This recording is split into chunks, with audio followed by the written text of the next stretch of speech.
Olá a todos, meu nome é Gabriela Maia, sou acadêmica da Universidade Federal do Paraná, do curso de Agronomia, e venho apresentar para vocês nesse vídeo o meu projeto de iniciação científica referente ao edital 2020-2021, sob orientação da professora Lígia Vitória Galli Terazawa, intitulado como Identificação Genética de Bactérias Capazes de Nodular o Feijoeiro, Phaseolus vulgaris, isoladas a campo.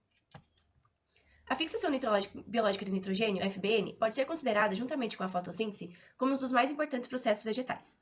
A agricultura de alta produtividade, praticada em grandes extensões das terras agricultáveis do mundo e do Brasil, depende grandemente do uso de insumos para garantir uma alta produtividade. A obtenção e produção de fertilizantes nitrogenados traz consequências para o ambiente e também colabora com mudanças climáticas. O uso de inoculantes visando promover a FBN possibilita então o aumento da produtividade, diminuindo ao mesmo tempo os custos de produção agrícola e reduzindo impactos ambientais. Apresentado então todos esses pontos, o objetivo desse projeto foi de caracterizar isolados bacterianos de nódulos feijoeiros por meio de técnica molecular, identificar o nível de gênero isolados geneticamente diferentes e avaliar o potencial da FBN de cada um desses isolados em caso de vegetação. Após o isolamento e a caracterização bacteriana, realizou-se uma box PCR de colônia explicada na figura. Esse procedimento foi estabelecido no laboratório LabGen para esse projeto. A reação de PCR foi realizada como descrita no slide, e as condições de reação estão descritas nessa projeção. Os fragmentos obtidos foram separados por eletroforese e então fotografados. A repetibilidade do método foi realizada a partir do uso de um mesmo isolado em todos os géis. As imagens então dos géis resultantes da corrida dos fragmentos da box PCR de colônia foram submetidos aos programas GeoAnalyzer para a detecção de quantificação das bandas.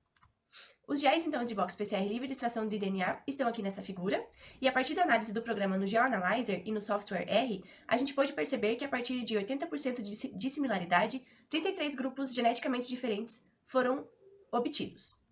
Essa diversidade genética, então, concorda com outros estudos, e pode ser explicada pela alta demanda de nitrogênio pelas plantas, o que estimula a nodulação e ajuda na proliferação dos rizóbios. A variedade genética também indica uma adaptação das estirpes a diferentes condições ambientais. Um representante de cada um dos 33 grupos formados pela box PCR de colônia foi identificado então a nível de gênero através da análise filogenética utilizando o gene 16S.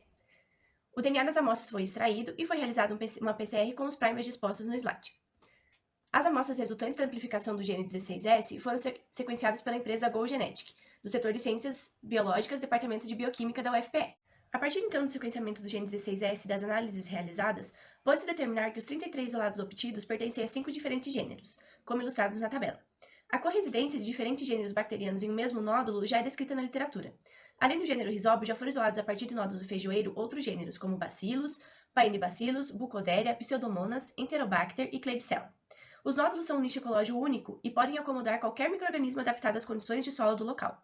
Essa especificidade cria diferentes cepas bacterianas e relações simbióticas únicas. Essa comunidade, então, presente na rizosfera, é influenciada pela espécie da planta, o tipo de cultivar, a estrutura do solo, seu pH, a salinidade, quantidade de matéria orgânica e de exudatos no solo.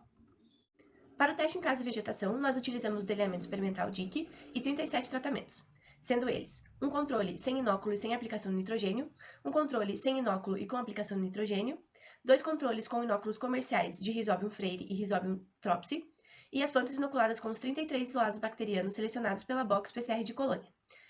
Nós avaliamos o número de nódulos, a massa seca dos nódulos, a massa seca da raiz, a massa seca da parte aérea e o teor de nitrogênio de cada planta. As plantas ficaram em casa de vegetação durante 35 dias.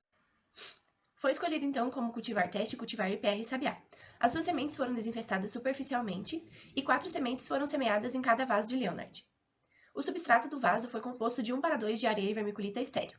A manutenção das plantas foi realizada a partir de fornecimento de solução nutritiva livre de nitrogênio.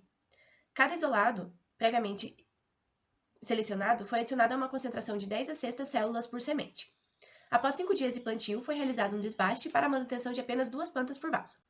Após então todo o período na casa de vegetação, as plantas foram retiradas dos vasos, seus nódulos extraídos e contados, e a parte aérea e a raiz, bem como os nódulos, foram secos em estufa com circulação forçada de ar a uma temperatura de mais ou menos 60 graus Celsius durante aproximadamente 5 dias.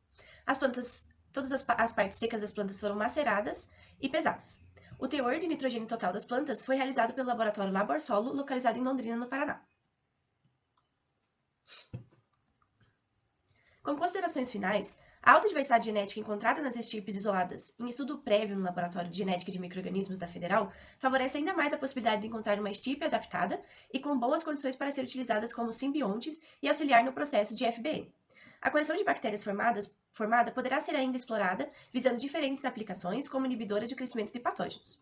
Outras abordagens podem ser utilizadas, em casos de vegetação com essa coleção, utilizando-se de co-inoculação de 2 ou mais bactérias para a promoção de nodulação. A identificação a nível de espécie também se torna uma importante etapa futura para esse projeto. Então, eu gostaria de agradecer à CNPq pela bolsa, ao FPR e à professora Lígia pela oportunidade e a todos os colegas do grupo de pesquisa do LabG pela colaboração e parceria. Muito obrigada!